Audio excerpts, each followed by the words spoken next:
Hello दोस्तों, मैं रवि स्वागत करता हूं आप लोगों को एमएसपी क्लास पे। आज मैं 10th क्लास और 9th क्लास से संबंधित बहुपद के कुछ थ्योरेटिकल बातों को देखते हैं। उस बीजीय व्यंजक को बहुपद कहते हैं जिसमें चर राशि का घात शून्य या धनात्मक पूर्णांक हो।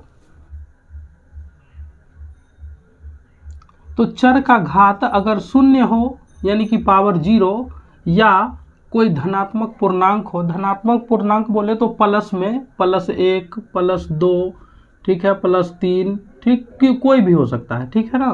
तो धनात्मक पूर्णांक हो उसे ही हम बहुपद कहेंगे। जैसे है x + 1 एक बहुपद है क्योंकि इसका घात 1 है। याद रखिएगा आप लोग, कुछ भी अगर घात ना हो तो उसका घात कितना होता है, 1। 3x² + 5x + 3, 3x² + 5x + 3, इसमें बहुपद का घात कितना है, 2 है, ठीक। और ये 2 प्लस में है इसीलिए ये बहुपद है। इसके अलावा x का पावर 3 है, x³ + 5x² - 8, इसमें बहुपद का घात 3 है। यहाँ भी ये एक बहुपद है, ठीक इसी तरह से। और ऐसा ही और एग्जाम्पल हो सकता है। बहुपद का गुणांक देखा जाए।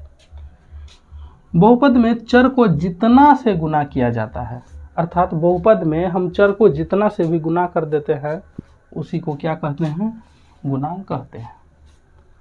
यहाँ पर देखिए, ध्यान दीजिएगा, 3x² + 5x, ये दोनों हैं चर पद। इस दोनों को हम बोलेंगे चर पद।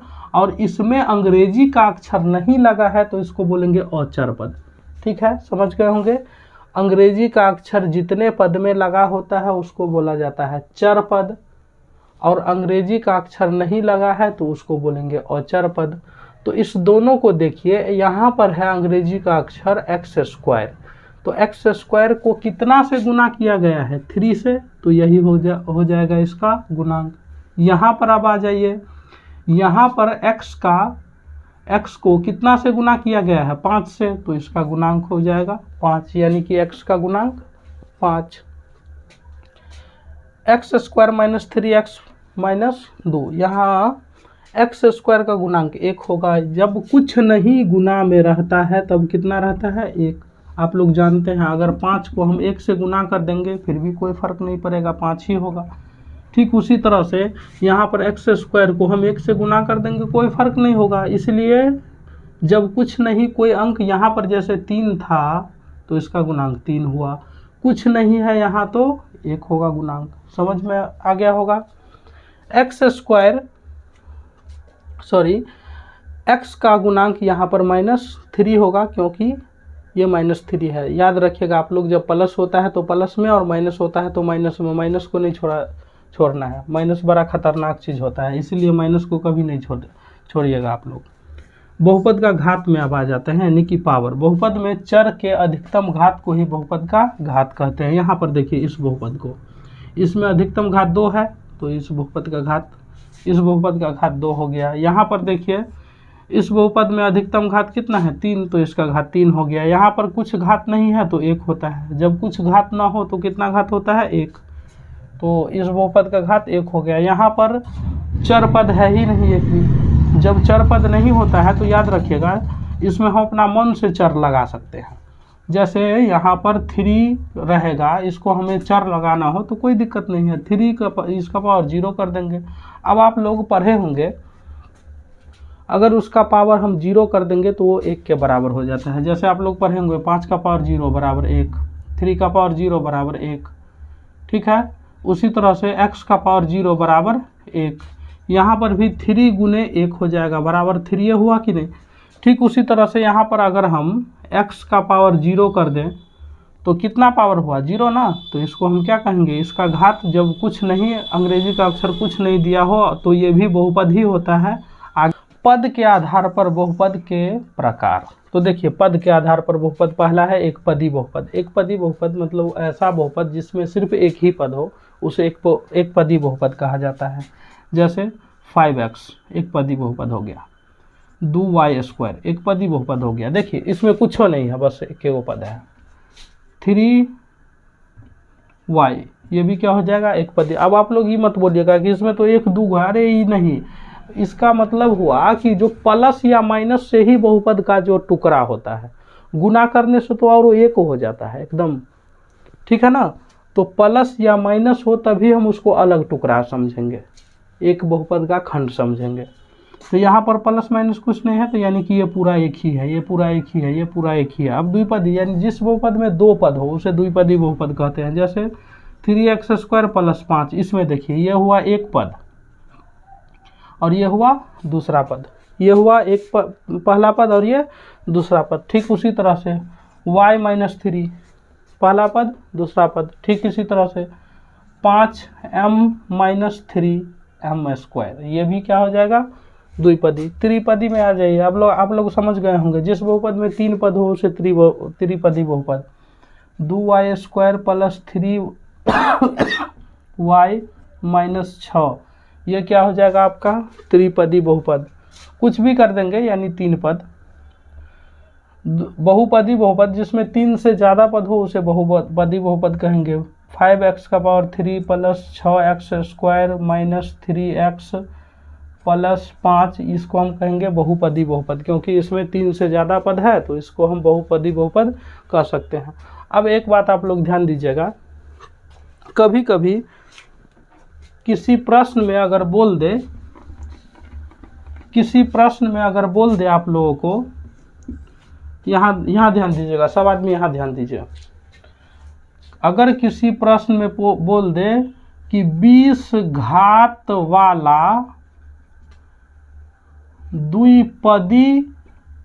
द्विपदी बहुपद लिखें, हाँ सिंपल है 20 घात, अधिकतम क्या घात रखना है 20, अब पद क्या गो होना चाहिए, दुइये गो। जैसे यहाँ पर देखिए दुइये गो पद है ना, उसी तरह से दुइये गो पद रहेगा और घात कितना रहेगा, 20 रहेगा। तो हम इसको ऐसे लिख सकते हैं y का पावर 20 + 6 हो गया द्विपदी। या आप लोग कुछ और भी लिख सकते हैं, लेकिन पावर अधिकतम 20 ही होना चाहिए हर हाल में। जैसे 5m का पावर 20 - 8m हो गया, ये भी हो सकता है, ये भी हो सकता है। या आप अपना मन से कुछ और भी लिख सकते हैं, लेकिन पावर को याद रखिएगा, पावर अधिकतम 20 होना चाहिए और पद 2 होना चाहिए। ठीक इसी तरह से आपको अलग अलग तरह का प्रश्न हो सकता है। जैसे अगर बोल दे 100 घात वाला एक पदी, 100 घात वाला एक पदी बहुपद लिखे, तो क्या लिखिएगा बताइए, y का पावर 100 चलेगा, या कुछ और लिख दीजिए 3z का पावर 100 हो गया, एक पदीय है, ये सब एक पदीय है। अपना मन से कुछ भी लिख दीजिए, इसमें दो गो पद का सिर्फ नहीं होना चाहिए।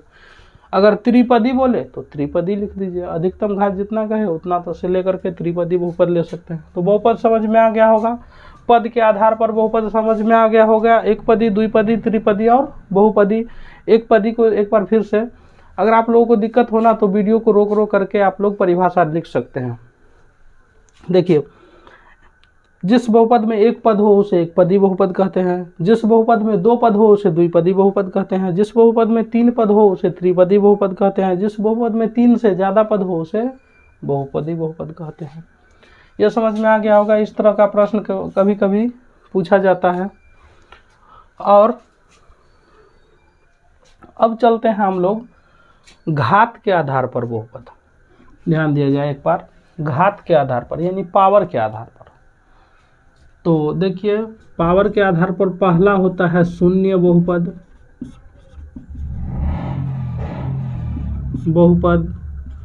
दूसरा होता है रैखिक बहुपद, तीसरा द्विघात बहुपद, चौथा त्रिघात बहुपद,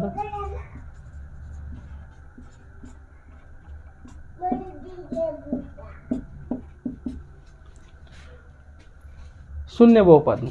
जिस बहुपद का घात शून्य हो उसे शून्य बहुपद कहा जाता है।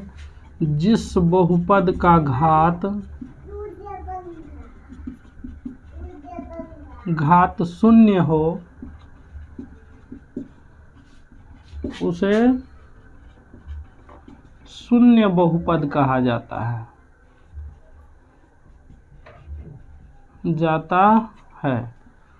जैसे 5 अभी बताए थे आप लोगों को।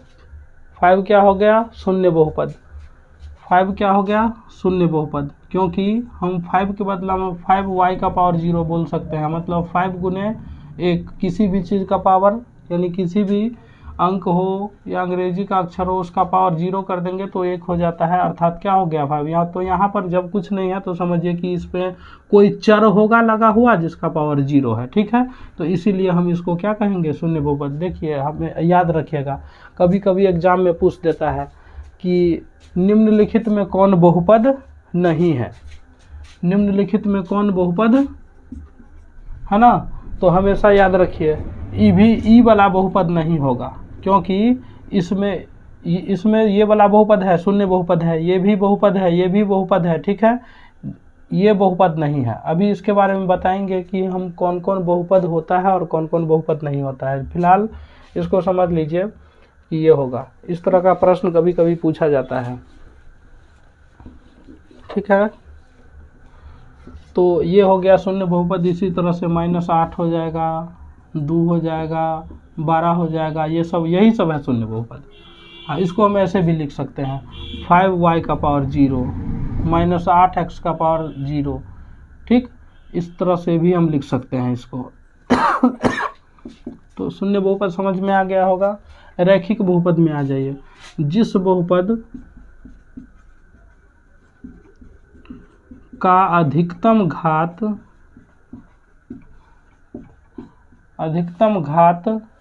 1 हो, जिस बहुपद का अधिकतम घात 1 हो उसे रैखिक बहुपद कहा जाता है। जिस बहुपद का अधिकतम घात 1 हो उसे रैखिक बहुपद कहा जाता है। जैसे x + 2, y + 4, m - 6, ये सब हो जाएगा आपका रैखिक बहुपद। याद रखिएगा, रैखिक बहुपद का एक और नाम है।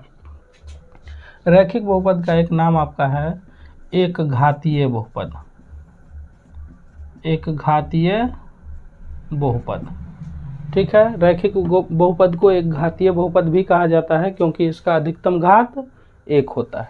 ठीक है, तो ये समझ में आ गया होगा। अब एक चीज और याद रख लीजिएगा, चाहे कोई भी बहुपद हो, जिसका जितना घात रहेगा उतना होगा उसका शून्यक। ठीक है, रैखिक बहुपद में अधिकतम घात 1 है तो इसमें एगो शून्यक होगा। अब शून्यक कैसे निकलेगा? जैसे इसका शून्यक निकालना है तो x + 2 = 0 कर दीजिए तो x = -2, एक को मान निकला। इसी तरह से -4 ये उधर जाएगा 6, तो एक को शून्यक न निकल रहा है। तो रैखिक याद रखिएगा, जिस बहुपद में जय गो घात वह गो शून्यक होता है। तो रैखिक बहुपद में अधिकतम एगो घात होता है तो एगो शून्यक होगा। तो याद रखना है, कुछ इसका पॉइंट होता है। रैखिक बहुपद में अधिकतम 1 शून्यक होते हैं, रैखिक बहुपद में अधिकतम 1 घात होते हैं। रैखिक बहुपद का व्यापक रूप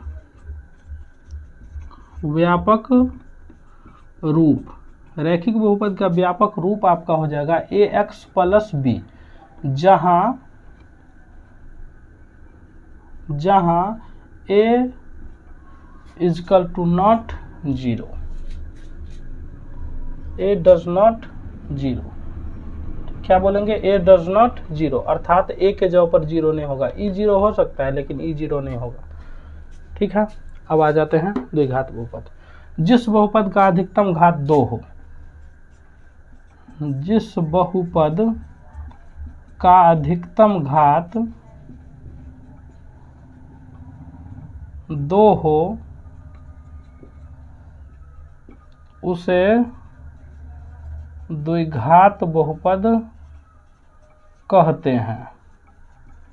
जैसे 5x² + 3x + 2। देखिए अधिकतम घात कितना है? 2 है। अधिकतम घात इसमें कितना है? 2। ठीक इसी तरह से और अन्य एग्जाम्पल भी ले सकते हैं आप। 2y² -5y प्लस 8, इसका भी अधिकतम घात 2 हुआ। ठीक है, 5x square minus 6 2x square minus 8x। ठीक है, etc। सब में देखिए अधिकतम घात कितना है 2, ये हो गया द्विघात बहुपद। अब त्रिघात बहुपद में चले आइए। जिस बहुपद का अधिकतम घात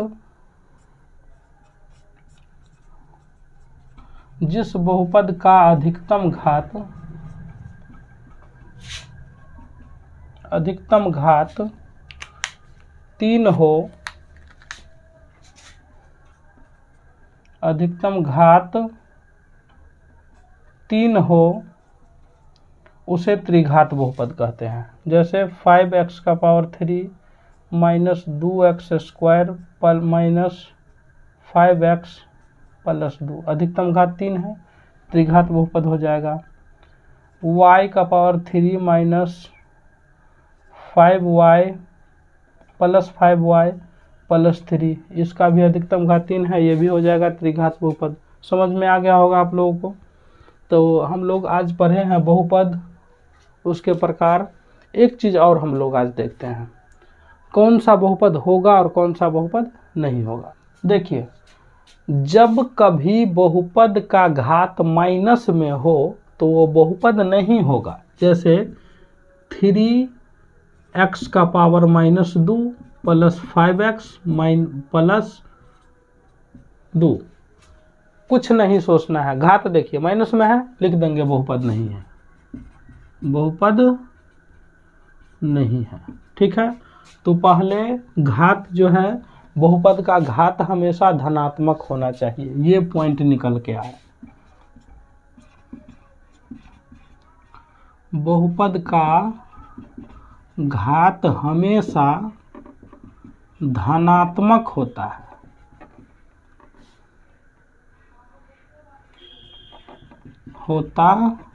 चलिए, एक पॉइंट निकल के आ गया, धनात्मक होगा। अगर ऋणात्मक होगा तो बहुपद नहीं होगा।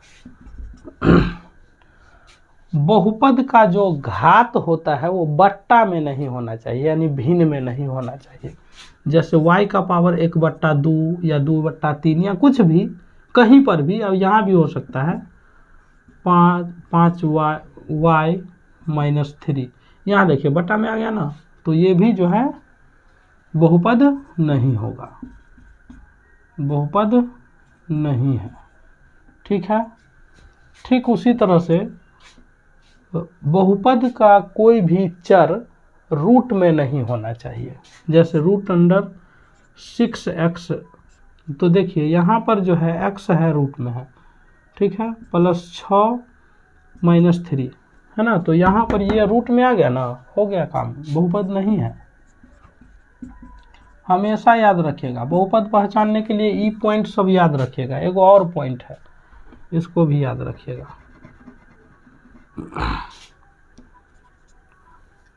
बहुपद में चर जो है कभी भी भिन्न के हर में नहीं होना चाहिए, चर कभी भी भिन्न के हर में नहीं होना चाहिए। जैसे 2/x प्लस y या 3x बहुपद नहीं है, नहीं है। ठीक है, यानी कि भिन्न के हर में नहीं होना चाहिए, बहुपद ये भी नहीं है। इन सब बातों को याद रखिएगा, हमेशा बहुपद आप पहचान जाइएगा। ठीक है, इसी तरह का मतलब ऐसा एग्जाम्पल कुछ और भी हो सकता है। और एक बात बताइए आप लोग, एक बात आप लोगों को कमेंट में बताना है, पद है या नहीं। चलिए, ये प्रश्न हुआ आप लोगों का होमवर्क। ठीक है, अगर कोई भी डाउट हो उसमें आप कमेंट करके बता सकते हैं, या कमेंट डायरेक्ट वीडियो पर भी कमेंट कर सकते हैं और बताइए कि क्या दिक्कत है आप लोगों को इससे संबंधित में। अगर वीडियो अच्छा लगा हो तो एक बार लाइक कर दीजिएगा। ठीक है, अगले वीडियो में हम यहीं से ठीक आगे चलेंगे और प्रश्न पर चलेंगे। तो याद रखिएगा, अगला वीडियो देखना नहीं भूलिएगा। अगर आप चाहते हैं अगला वीडियो हम डालेंगे और तुरंत आपके पास पहुंच जाए, तो चैनल को सब्सक्राइब कर लीजिएगा और बेल का घंटी दबा लीजिएगा। हम जैसे ही वीडियो अपलोड करेंगे आप लोगों तक ऑटोमेटिक पहुंच जाएगा। ठीक है, जय हिंद, मिलते हैं अगले वीडियो में।